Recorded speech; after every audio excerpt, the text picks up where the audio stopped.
Our two instructors this evening are Bo Zhang. He comes from us as a financial advisor at Morgan Stanley Wealth Management. He grew up in China and received his MPA from Pace University in 2011.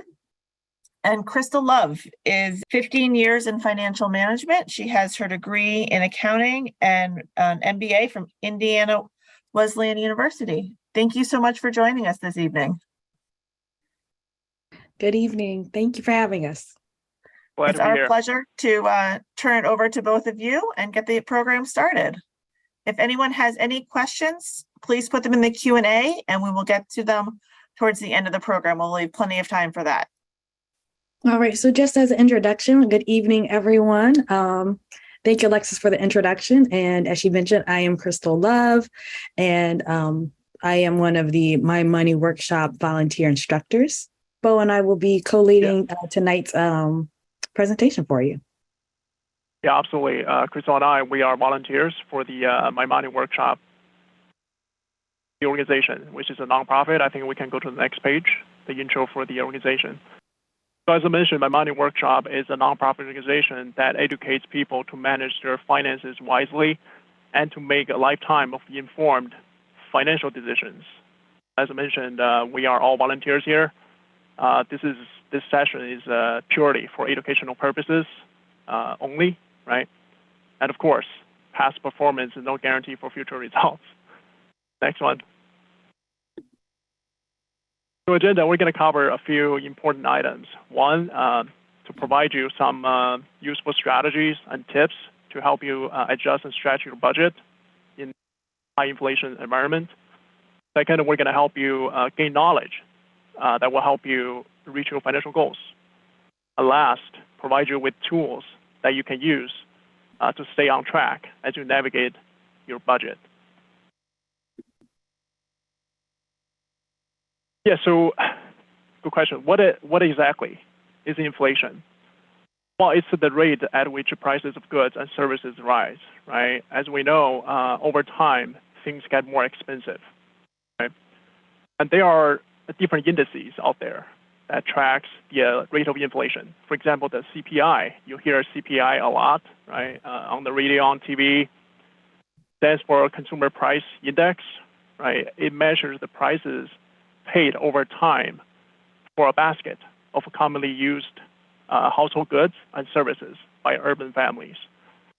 We also have other indices, including PPI, right? PPI stands for Producer Price Index, and also the PCE, which stands for Personal Consumption Expenditures. Those are all the indices that the Fed pays a close attention to in order to implement its monetary policies. And of course, budgets are being impacted when prices rise, when inflation is high, because the high inflation is going to erode the purchasing power of your dollars. The higher the inflation, the weaker your cash is, right? When it comes to purchasing power. The last inflation rate, right, that was back in September, I think last week, Thursday, that was 8.2% year over year, right? It's a little bit less than the peak in June, which was like 9.1, but still it doesn't make it less harmful, right? When you think about 8%, inflation is still like almost 4-decade high, right? We haven't seen this high inflation since the 80s. If you remember, that was like a double digit, right? Interest rate, double digit, mortgage rates, inflation, all that. And don't get me wrong, inflation is not all bad, right? When people hear about inflation, they always think, oh, this is the prime evil of, all economic terms. No, it's not. Inflation is not all bad. So in fact, moderate inflation is helpful because without it, the national debts become more expensive. Debts are more expensive in a deflationary period. As long as the wage increase, or wage inflation, in other words, keep up pace with the inflation. The problem right now is that the rate of inflation far outpacing the wage increase, which creates an imbalance in household budget. Anything to add, Crystal? on this page? No, I think you covered a lot. Right. So how confident are you in managing your finances? It's a difficult, right? You're going to use a lot of tools. Hopefully, Crystal and I are going to give you some tips, useful tips you can implement right away for your own budgeting. You are not alone. And according to a survey, I think back in 2018 or 2019, 30% of the U.S. workers feel emotionally and mentally stressed about preparing for their retirement and also managing their finances. The high inflation is definitely not helping. It's making everything worse, right? In fact, what I know is that a lot of people are postponing their retirement plans because of the higher cost. Their financial planning, right, is not ready for that. They have to work for another 2 or 3 years until the market comes back and when things start to normalize, return to the mean. But you are here, right? That's the first step. How can you help yourself? Right, definitely, here are some bullet points. We don't have to go through all of them, but definitely I want to point out a few important ones. Always be positive. Have a goals, right? Have financial goals. Otherwise, you don't know where to work toward. Have a budget. Very important. We're going to spend more time on some of the bullet points on this page. Each one is pretty important. Have a budget, right? Have a bank account.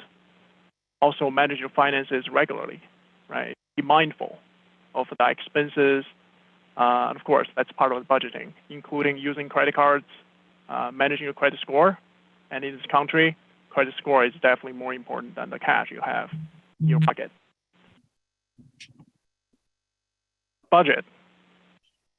So when it comes to budgeting, it's pretty much the art, right? It's not really a science because we're all emotional creatures here.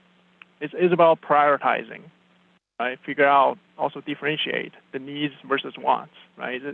Is there something you really want, right? The latest iPhone, do you really need it? 14 versus 13, or do you really want it? That's a big question there.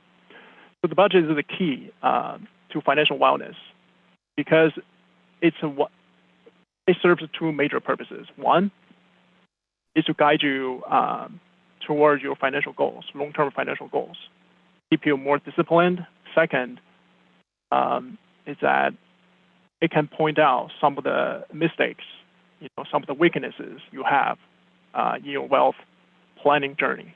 So those are the two major benefits of having a habit of budgeting. And review our expenses and sources of income monthly. And this might look intimidating, but trust me, right? Once you have a habit of budgeting, tracking everything, tracking the expenses and income, it's going to be part of your life, right? Just like brushing your teeth every day, right? Doing your laundry. So once you have the habit, it's a lot easier. Anything to add, Crystal? Yeah, just what you were saying with having a budget. If you start small, making some small changes, if like you said, if it seems overwhelming, if you have some small changes you can incorporate, start with those and then continue to add on so that you can build that healthy habit so that it can stick. And just know that having a budget is definitely, a learning. You'll have to make changes as you go, and your budget will continue to change and you'll continue to get better at budgeting it. Yeah, absolutely. Right. Practice makes perfect. It applies to budgeting and financial planning as well. So speaking of budget, right, we have different types of budget. This is rule of thumb, 50, 30, 20, right? What it means is that 50% of your monthly income should be used to cover the fixed expenses, right, including living expenses like, mortgages, you have rent, right, utilities, cell phone bills, right, insurance, of course, food, right, and other living expenses. 20%, right, save towards your savings and financial goals, right, retirement, for example. That's usually on top of everybody's financial goals buckets. 30% should be earmarked for entertainment, hobbies, right. The 30% on this chart, pie chart, is the I'll say discretionary, right? Monthly discretionary expenses. This is usually the first place to start if you want to save, right? Cut back on some of the expenses, the 30%. And keep in mind, 50, 30, 20, it's all different for everybody, right? And because of the increase in rent and the housing expenses, a lot of people pay more than half of their monthly income on rent alone, right? So you get the point, right? Instead of 20%, maybe you do 10% or 15%. And when you have more income coming in, or when you find somewhere that's cheaper to live, you increase that as well, right? But we're going to talk about the 30% when it comes to saving, right? Those are the things you can cut back. Living expenses, you need food, right? You need living expenses. So usually 50% is pretty fixed. And those, the rest are variable expenses you can look into. Anything to add, Crystal? No, just like what you said, this is kind of like a guideline. It can change as need be. As things cost increase, that 50%, like you said, might end up being more like a 60 or 70% for things that you can't control, like groceries and gas. So you just have to make sure that you learn to adjust. Yeah, and people have different styles, right? Some of them prefer to do little by little, right? We got envelope method, we got zero sum, right? You got the point. We can go to the next page. And when you get this presentation, those are links that you can go to get more information about the envelope and the zero sum methods. Perfect. So this is one of the tools, right? You can use. This is an example of the expense tracking chart. You are able to track everything, right, on a weekly basis. So all of this is pretty much, the point is to help you develop the habit, right? Habit is hard at the beginning, but things will get easy. I think Warren Buffett probably once said, the chain of habit is too light to be felt until it's too heavy to be broken. And I believe in that, right? Once you have the habit, it's just, part of your life. You don't even think about it, you just do it. It's definitely helpful when it comes to wealth accumulation and also achieving your financial goals in the long run. Budgeting, right? Budgeting can be hard. It does get easier, right? It will become kind of second nature, right? For example, when you look at $100, right? When you look at $100, when you are more mindful of your expenses, the $100, you are not looking just the $100. Actually, you will see, I'm looking at $200 in 9 years, right? Assuming 8% return annualized, return per annum. So that's how I would recommend you guys to think, right? To start thinking about these things. Should I save the $100 or just go out, get a couple of drinks in New York City, and that's pretty much $100 in New York City. Think about those, right? And it will get easier. So I recommend you to track your expenses using this chart or create something your own, right? Personalize it to add items we miss here.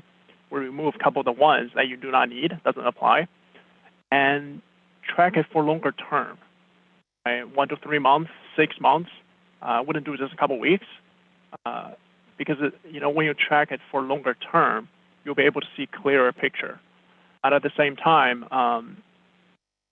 because some of the expenses are seasonal in nature, right? You probably don't have that expense this month, but usually the next month or the month after next month, you might have that expenses. So track it for longer term, and then combine the numbers, categorize them. You'll be able to see, okay, where can I cut back? If I'm spending 40% of my monthly income on dining out, maybe that should be the first place to start, right? Anything to add, Crystal, on this page? No, I think you made a very good point as far as when you're getting in the habit of tracking things. Definitely give yourself, I would even say like a good year, because there's sometimes costs that are annual that may come up. Some insurance, if you have renter's insurance, sometimes that is an annual fee. maybe something happens in the summer that doesn't, maybe camp, if your kids are in school, you have to pay for camp in the summertime. Those are costs that you're not going to have on your budget tracking expenses all the time. So I think a good year of tracking your weekly expenses will give you a really good idea of what you really spend. Something that's not on here. If you celebrate birthdays or anniversaries, we all have those types of things that we go to. School events or cost for putting your children into extracurricular activities and things like that. You want to make sure to be, I always say, put everything you can into your budget so that you can try and track it. It doesn't have to be this. If it's much bigger than that, that's okay. You put everything in there and that will help you to really get a good idea of where you're spending your money truly. So, yep. Yeah, absolutely. Very good point. Yeah, so this is another sample, right, chart you can use, kind of like a balance sheet, right? You have your monthly income on top, and you allocate the resource, which is your monthly income. Required, as mentioned, is basically the fixed expenses, right? It's living expenses you cannot cut back easily, but optional, right, usually is the category you use your discretionary income after all the fixed expenses are deducted. Okay, how much money do we have this month to spend on something else, right? Hobbies, or you've been at the designer coat for 3 months, should I buy this? Can I afford it? Do I need it? Or do I want it? Those are the two big categories: fixed, living expenses; variable, or optional, right? It's a discretionary income you are able to allocate. Rizal, anything to add? No, I agree. Yeah, so be an extra smart shopper, right? A few pointers here, right? Be careful and mindful of your spending, right? Be mindful how you spend your cash. And nowadays, it's so easy, right? It's so easy to shop. It's so easy to buy, right? I think you can buy things on every app nowadays. They all have a link. You can just one click and boom, in 2 days, it's on your doorstep. Think before you click. Love it. Take advantage of deals and discounts, right? Use coupons, supermarket coupons, right? A little savings, $1 here, 50 cents there, all adds up. And for those of you who use a credit card a lot, right? Probably, all of us. It's far less painful, right, than using your cash.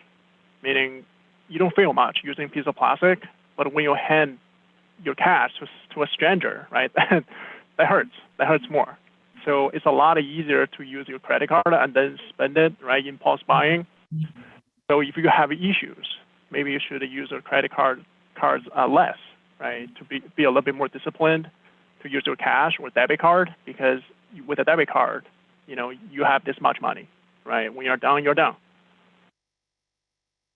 And Crystal, you have 2 kids, you have a family.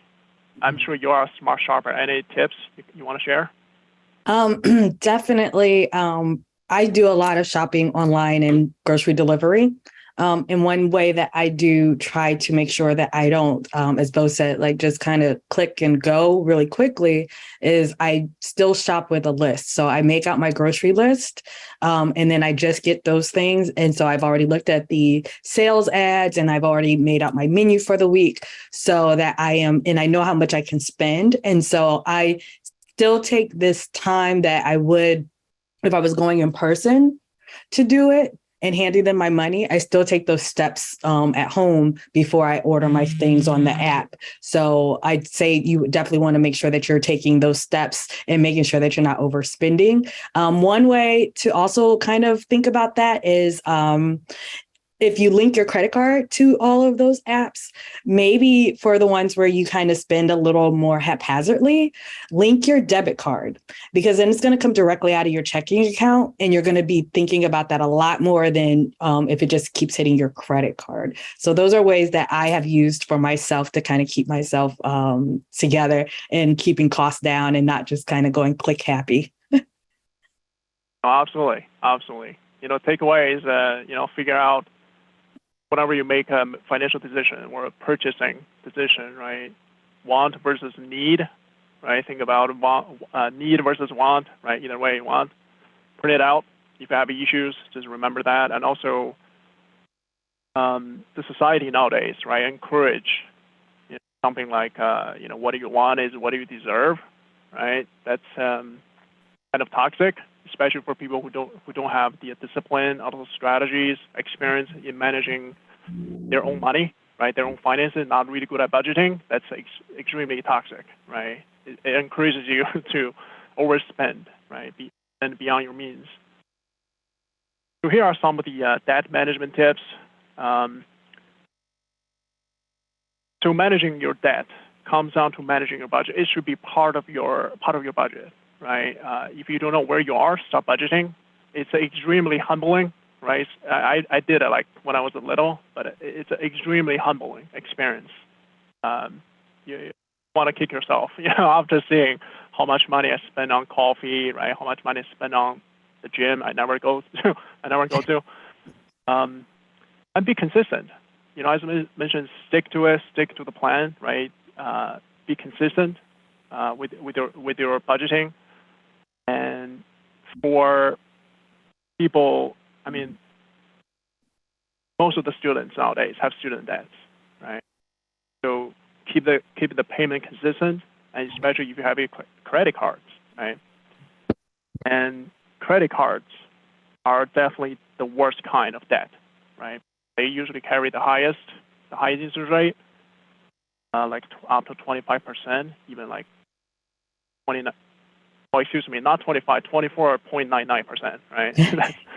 Exactly. That number a lot, right? So definitely, when you want to manage your debt, right?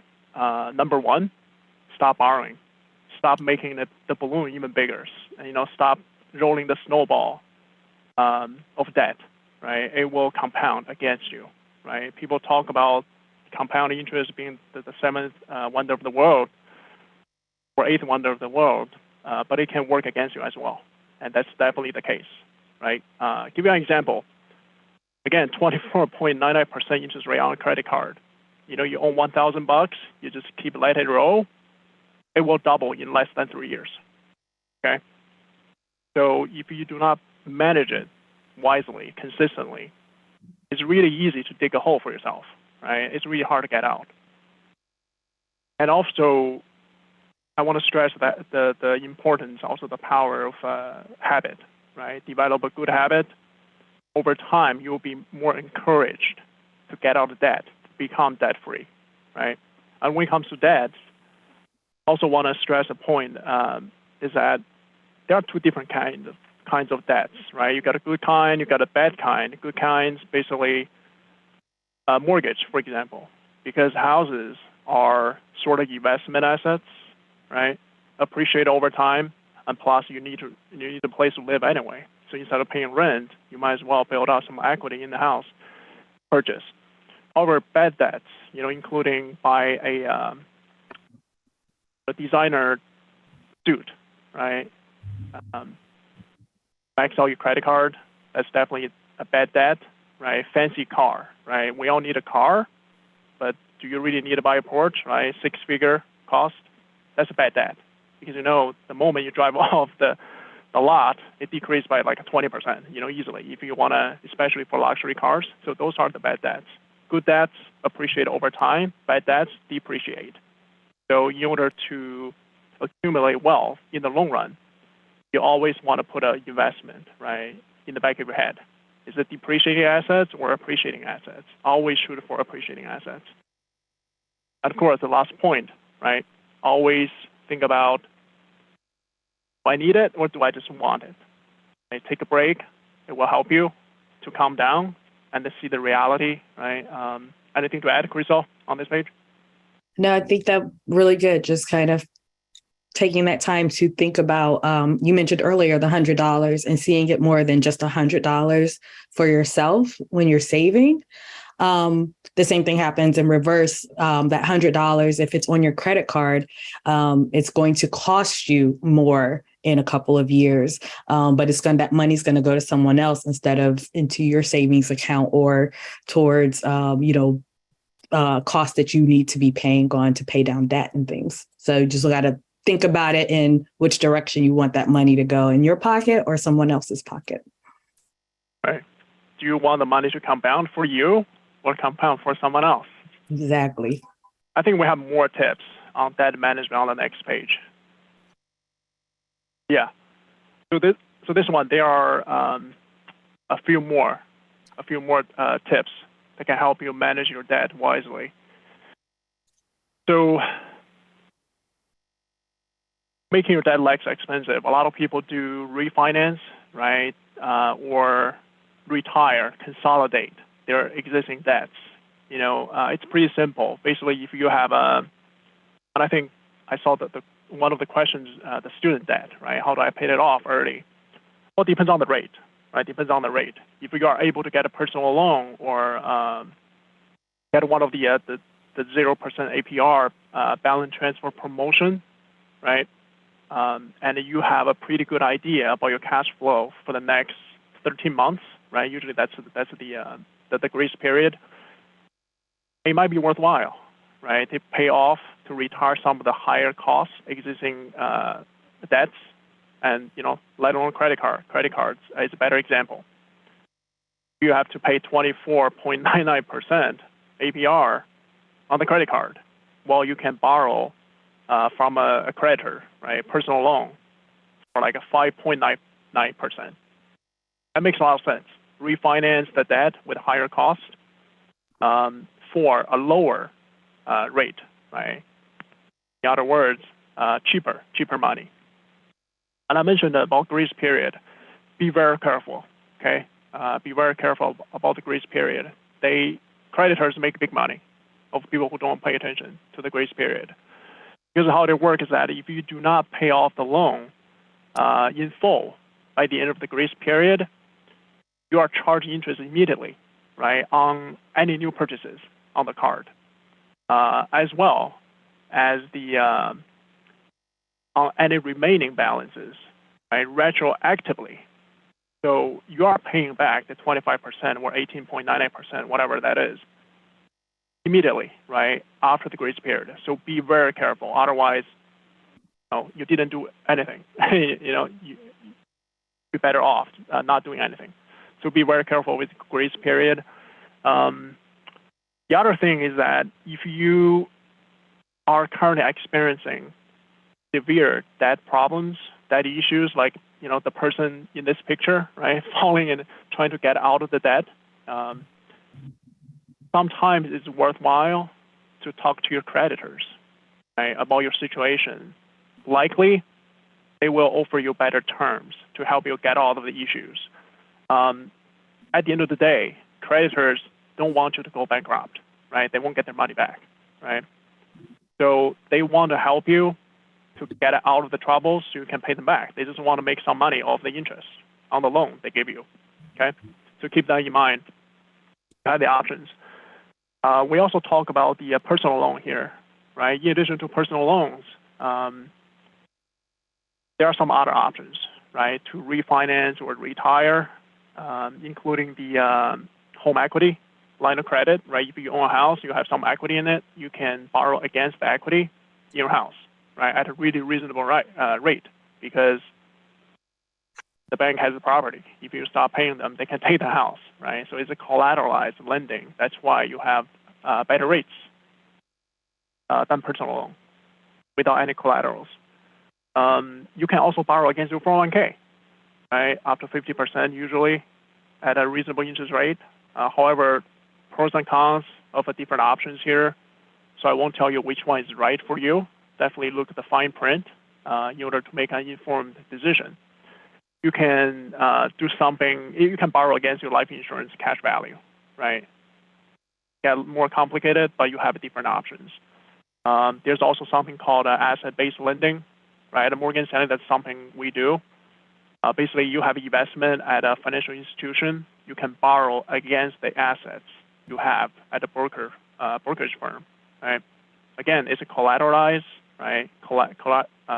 Your assets are the collateral, basically. So the banks or financial institutions are able to give you pretty competitive rates. They're not taking much risk. Anything to add, Crystal, on this page before we move on? I think just making sure that you are, as it says in the red text there, make sure that you're informed and read about what your interest rates are. A lot of us get online information, statements and things like that. So take a minute to log in to your account, download excuse me, everyone, download a statement and make sure that you understand what your interest rates are, if it's variable, if it's fixed, how high or how low it is. And even before you get new debt, just make sure that you understand what the borrowing terms are.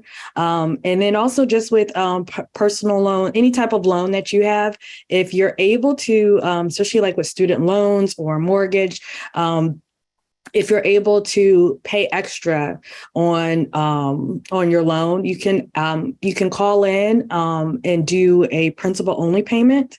So let's say you just have an extra $50. Paying extra towards the principal every month or whenever. Some people, they get their tax refund. Put that whole thing on the principal or half of it on the principal, and that will help you to start paying down those loans a lot faster too. It's a great way to do that. So if you pay the minimum and maybe you have extra $50, have them put that extra 50 onto your principal, and that will work wonders over time.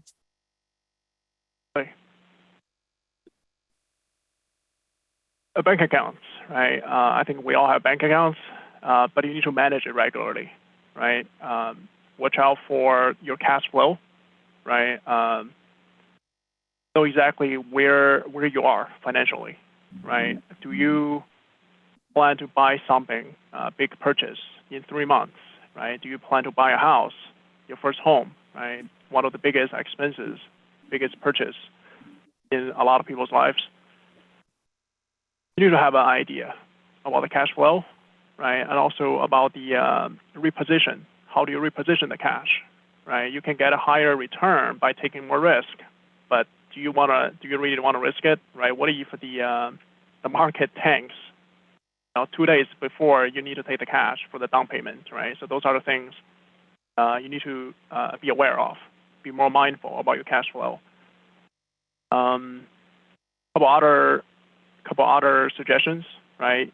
Have a multiple accounts can help you split your money, right? For example, I have a friend who younger than me, who has like 5 or 6 bank accounts, right, for different purposes. Oh, this one is for mortgage. He doesn't touch anything, right? Very disciplined. So I'll say that's a kind of a forced discipline, right? He's not good at it. He has to use different bank accounts, right? So he doesn't even touch it whenever the direct deposit comes in biweekly, just automatically goes to different accounts, right? Second one is for car payment. The third one is for dining out, right? The fourth one is for, he has all those figured out. So that's another way, if you are into that, another way to develop a discipline. Some banks also waive fees, right? As I mentioned, direct deposit, right, is the easiest way. And of course, in order to not spend it, right, one of the best ways is to not seeing it at all, right? So you have issues with managing your cash flow, or you have the tendency to buy, right? Buy anything, right? To shop. You like to shop. I think the best way is to make it automatic deposit, right? Direct deposit, transfer between accounts, so you don't even see it, right? $50 per paycheck, and trust me, you don't even notice it, right? You don't even notice. You'll forget about it, and before you know it, you save a bunch of cash, in the savings account. Yeah, so this is a little challenge, right, we have for you. So on this chart, you will see the challenge is every week, right, start small. Again, develop that habit, right? Be mindful about your cash flow, about where you spend your money. Week 1, you save $1. Week 2, you save $2. Week 3, $3, and so forth, right? 52 weeks, you will have accumulated $1,378. And I think that's not even factoring in the interest, right? Interest over time. And because the Fed has been increasing interest rates, significantly in the past 3 months alone, right now you can get over 2.5%, right? A lot of financial institutions are giving 3% on cash, right? Savings account. So it's definitely cash is king, right? When the interest rate is high and the market is down. Yeah, so take this, right? It's a challenge. It's a challenge that we have for you. And you can change it if you want, make it more challenging. It's double the amount, right? Double the amount if you want, or triple it if you are really want to take this challenge. Anything to add, Crystal? No. Yeah, I think the whole point of the challenge is to kind of force yourself, right? Or also trick your brains, right? Because our brains are so creative, right? If you have $1,000 in front of you, we're going to figure out 1,000 ways to spend that money in 2 seconds, right? So the way is to trick your brains to make it disciplined so you don't even think about it. This is what I want to do. And you will feel so great after accomplishing the goal, complete the challenge, trust me. This page, maintain your financial wellness, especially in an emergency, right? Things happen, life events, right, occur unexpectedly sometimes. You cannot control that. However, what you can control is the cash, the emergency fund you have saved for rainy days, okay?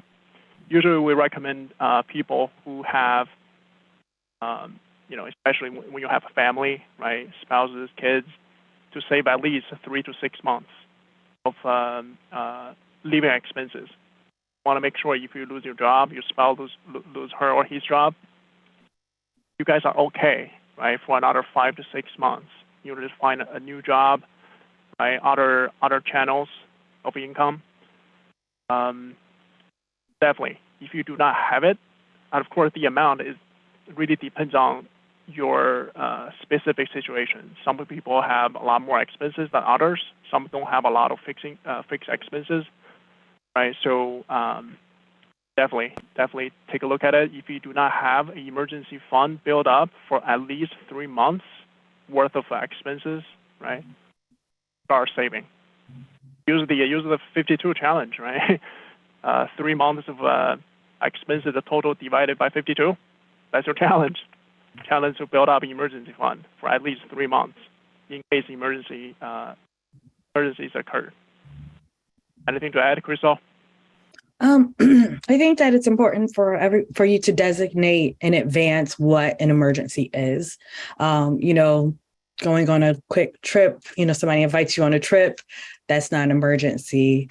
If you have an idea of what your emergencies are before you're in an emergency, then you'll know those are the times that you can touch that money and go there. If not, if it doesn't fall into what you've already pre-designated as an emergency, then it's I can't do that, right? Or I have to save up for that and plan for that down the road. And so I think that's really important because sometimes things feel like an emergency in the moment, and really it's not. Very good point. Buying a new iPhone is an emergency to me. Good point. Thank you for the clarification. Yeah, so basically the medical conditions, right, getting into a car crash, right, couldn't work for 3 months, those are the emergencies. Have enough financial resources, right? Be okay, especially if you have a family. You're not just covering yourself, right? You're also responsible for the kids, right, Yeah. for your spouse. If you are the breadwinner of the family, especially. We can go to the next page. Thank you. So another thing is a spending freeze, right? And like this picture is literally freezing the dollars. So as you track your budget, you will see how far you can stretch your income, right? Inflation is high. Go to the supermarket, ground beef, right? Oranges, everything is increasing in price. Emergencies do happen, as Crystal and I mentioned earlier. There may be times, right, when you should consider spending freeze, right? Just cut unnecessary expenses for a period of time until you are in better financial condition, right, financial situation to weather any emergencies, unexpected emergencies down the road. And they do happen. right? Set aside a specific amount for spending each month, and that's exactly for the emergency fund. Build that up 3 months, as I mentioned. That should be the minimum. Usually, I recommend people to save like for 6 months, especially in this market condition, right? 401k is probably dropped like 20%, year to date, for like young professionals our age, aggressive investors. Again, this year has been tough for everyone, right? No matter what you had, there hasn't been any place to hide, right? So you think, okay, I have I don't know, $100,000 in my 401k. I can borrow against it in case of emergency. Boom, in 2 months, right? That becomes $60,000. You never know. So what you can borrow, it's $20,000 less, in a month. So definitely always keep an emergency fund, right? Build up some cushion because you never know. Anything, Crystal? Anything to add? When my husband and I first started getting our budget together, when we were going to be combining our income and our finances, excuse me, one of the things that we did do is we did freeze our credit cards, and we literally wrapped them all in foil, put them in the freezer in a bowl of ice. And so that was our spending freeze to help us get back on track and get everything together and then get our debt paid off. Once we were combining everything. Another thing is coming up to the holidays, like a spending freeze might sound really scary to some people, especially coming up to the holidays, but it's actually probably the best time to put yourself on a spending freeze and be more creative. See how little you could spend this holiday season, and maybe you think about more experiences with people. Maybe you volunteer to go help them, or you guys get together and you guys do a volunteer day together, and that's your gift to each other, spending time with each other, but also helping out your community or something. And so be more creative. Delbright, I'm on a spending freeze. I'm not getting Christmas gifts or Hanukkah gift, whatever holiday gifts you're going to do. We're not doing that. Instead, we're going to do something together and get creative and put yourself on a spending freeze. Don't wait. Absolutely. And it's totally okay to not getting the fancy martini at party in New York City. Right? Exactly. They're costly. Yes. Yeah. People will understand. Trust me. They will. Everybody is doing something these days to save money. Yeah. Well, a lot of my friends are living, back at their parents' house. So it's totally fine, guys. It is. Saving the virtual. Whatever you have to do, I think is great. Make those great decisions for yourself. Exactly. Yeah, so inflation is high, but don't let it derail your financial wellness. Budgeting is essential. It's a step one, is the starting point, right? You figure out where's lacking, where the weaknesses, occur, right? And that's where you should target first.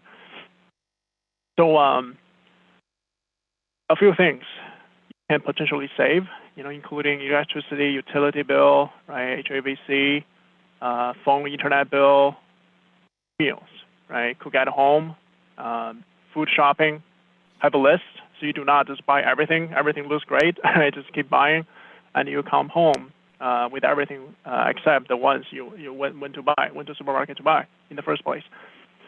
Sell item, right? You do not need or use. It will just keep gathering dust, and it's not the best way to keep the cash or keep the value there. You can put it elsewhere for better return. Find a side gig. As I mentioned earlier, a lot of people are postponing their retirement plans. So in order to come out ahead, right, it's not complicated. It's not science. Earn more or spend less. Those are the two options you have. Either earn more or spend less. And if you want to do both, that's even better, right? So find a side gig. If you cannot cut more, right, from your expenses, right, you're already lean and mean, right? The only option available to you is probably finding a side gig, right? Are you in labor shortage? It shouldn't be too hard to come by, right? Depends on what you want and what fits your schedule. There are different affordable funds out there as well. Doesn't cost you anything. I went to the concert, right, for free. A couple of the concert, summer concert for free this year. A lot of outdoor activities at home as well, right? Netflix, pizza night, right, with friends is one of my favorite. Destination as well. Destination museums, local festivals, as I mentioned, the local summer concert series. Some of those, I went to a couple of those, organized by the Chamber of Commerce. It was for free, right? It was fun. It was fun. And I didn't pay anything. The couple other suggestions, right, I would add to the list. And one is, because of the high inflation, do not buy inflated items. For example, used cars, right? You can wait for another 6 months or so. They will likely be lower, right? The prices. It's been going up out of control, right? Used cars. If you don't really need it, just wait a little bit, right? In the long run, prices tend to go back to the mean, right? So it's just a matter of time. If you do not need it, wait a little bit. This may be one of the scenarios where patience pays. Second thing is holding too much cash, right? It's also equally damaging. As I mentioned earlier, 3 to 6 months, that's fine. Keep the cash wherever you want. Savings account, under your mattress, right? Keep the cash for emergency purposes. That's not the cash you should use for investment return, right? Those are the cash. However, if you hold too much cash, it's a drag. And just look at the numbers, right? Inflation 8.2% year over year back in September. Your cash is getting 2%. That's a losing proposition here, right? It's pretty clear. So for the cash you have beyond the 6 months emergency fund, put it to work, right? Buy something cheap, right? Not cheap. Cheap is not a word in the equity market, but you can buy something safe, right? Safe, liquid, buy treasury, right? I was looking at it like 8 months, 7 months treasury bills. You get over 4%, right? It's not bad, especially without taking any risk. Right? It's backed by the full faith of the United States government. So another way, right, to hedge against high inflation, buy asset classes like commodities, right? Commodities include energy, right? Oil, coffee beans, real estate, right? All these things. Pork belly, right? Those are commodities. Precious metal, gold, silver, real estate properties. They will increase in price because the inflation is high, right? When inflation goes up, the prices of those items go up as well, right? Stocks is another good way to hedge against high inflation, right? Companies, yes, high inflation is going to eat into the bottom line, right? The income, the profit margin. However, companies tend to absorb a small piece of it, but most of it is going to pass down to the clients, right, to the customers. So their products will increase in price as well.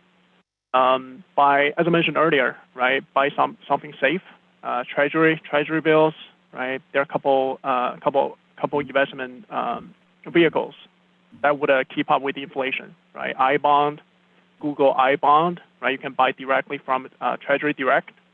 Direct is the website that sells you those bonds.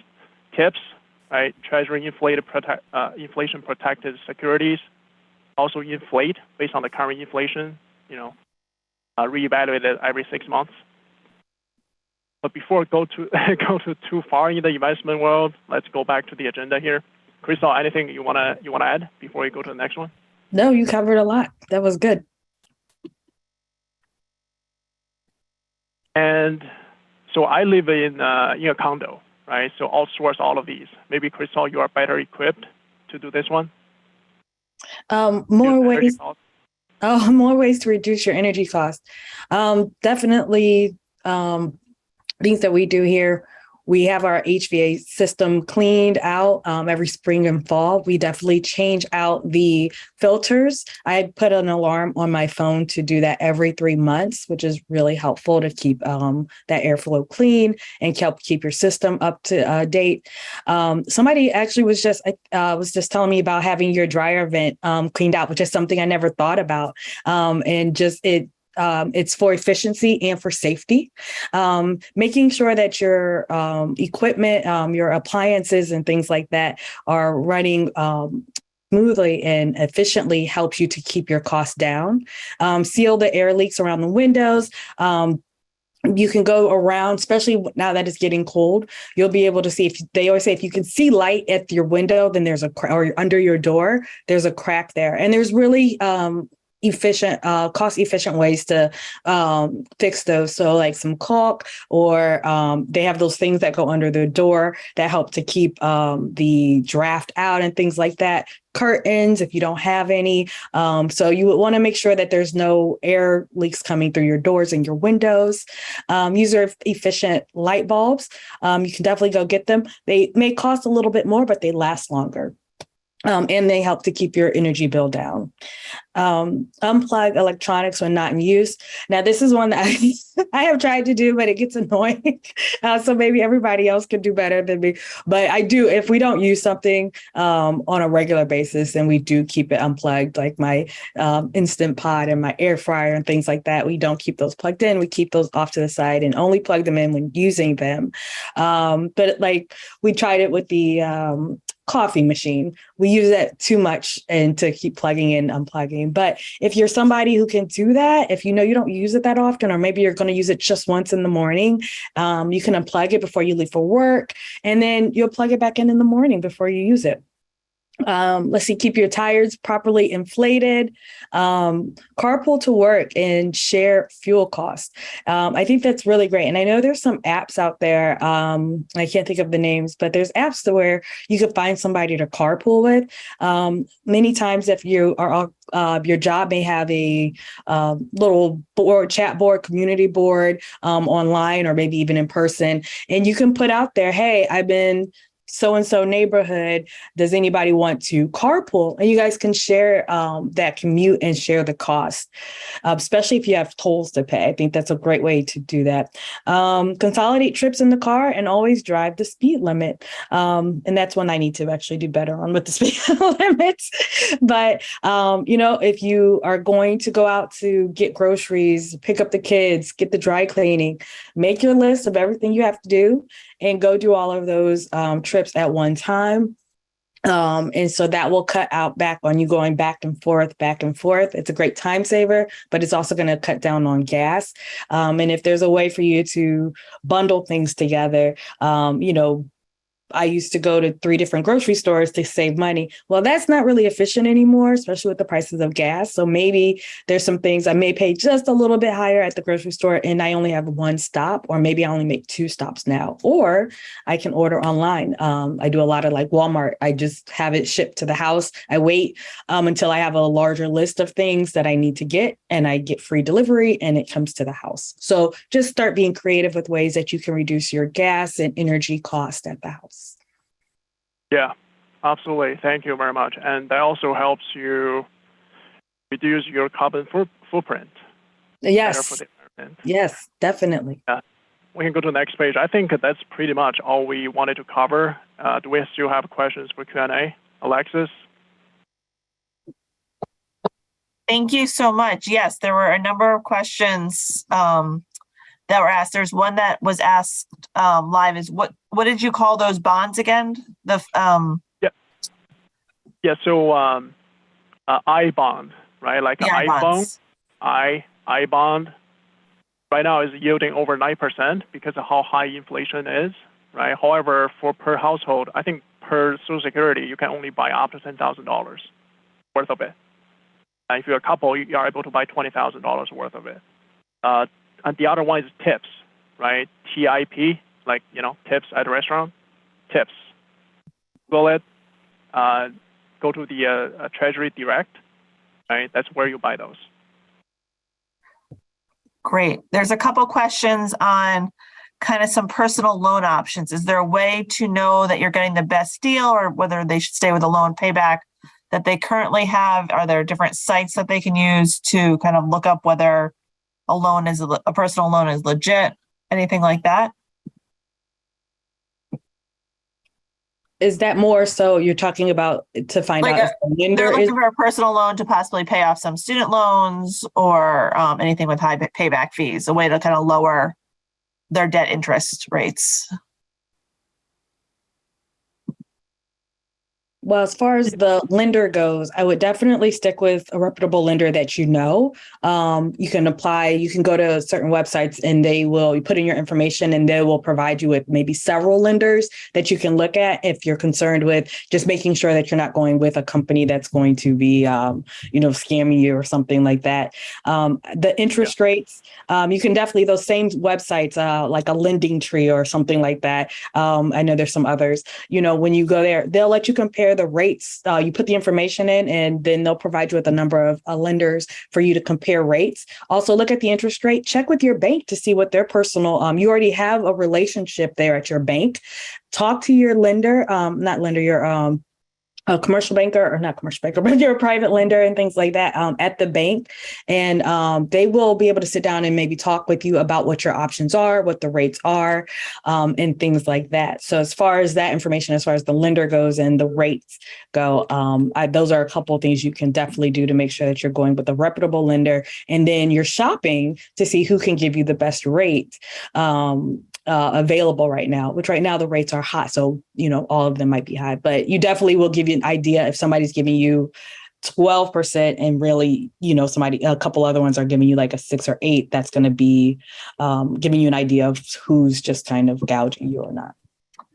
Yeah, no, absolutely.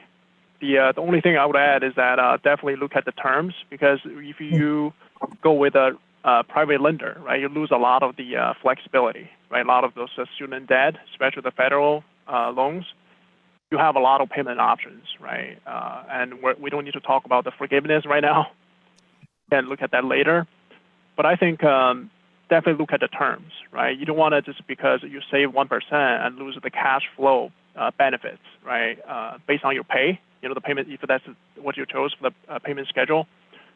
You do not have that with a private lender, with a bank. So I would be really careful.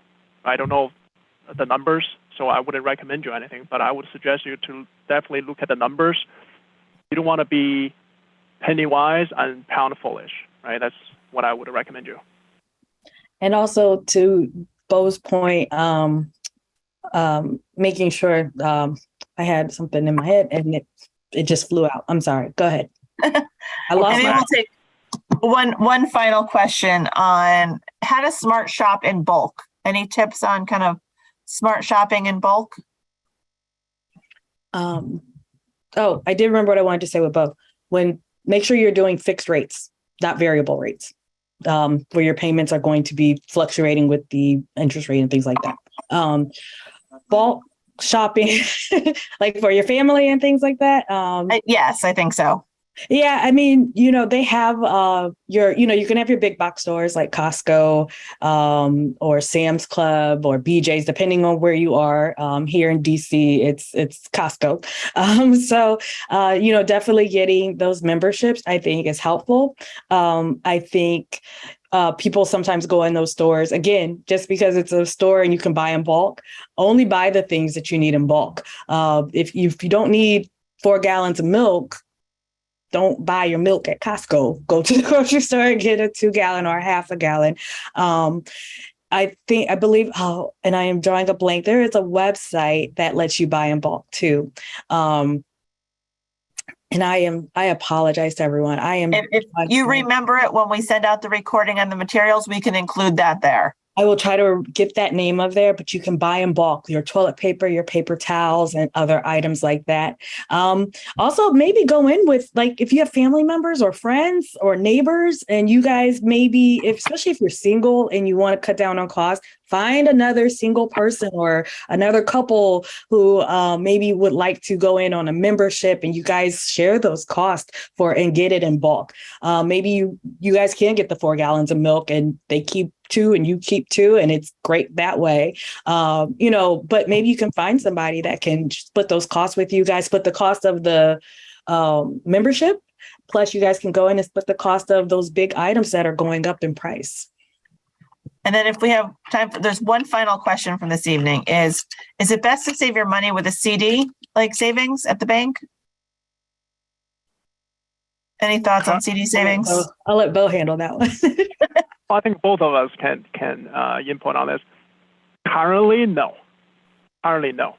Right? Because right now, as I mentioned earlier, a lot of it's a high yield savings online, including a lot of the large financial institutions. You get close to 3%, 2.5, 2.75% without jeopardizing your liquidity, right? Why do we even buy CDs when you yield like almost the same, right? Without providing the liquidity, right? So in my opinion, current rate, it doesn't make sense, right? Don't lock down your money for a long period of time. It might change because the rate changes over time, but for now, it's not worth it. What do you think, Crystal? I agree, especially with when you're putting your money into a CD, you won't be able to access that money without paying a penalty if you try to withdraw it early.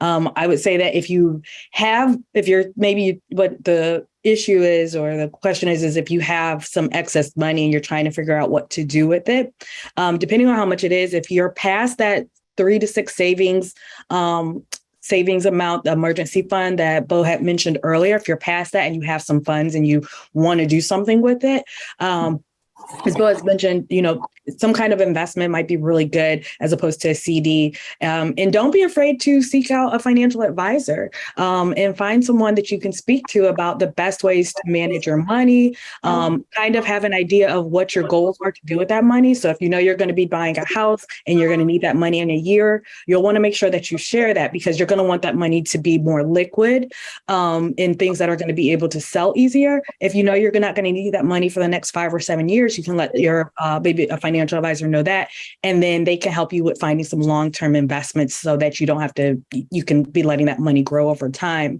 So I would say if you're at that point where you're past the emergency fund and you're paid off your debt and you really need to start making your money work for you, definitely invest in a financial advisor. Thank you so much. And one of our attendees mentioned the bookstore is called Boxed. Yes, thank you. There we go. Thank you, Bo and Crystal, so much for this. Perfect. We have a series of these workshops. Our next one will be in mid-January, so please watch your emails. And we will share the recording and these slides with everyone later this week. Great. So thank you so much, everyone. Thank you for having us. Have a good night.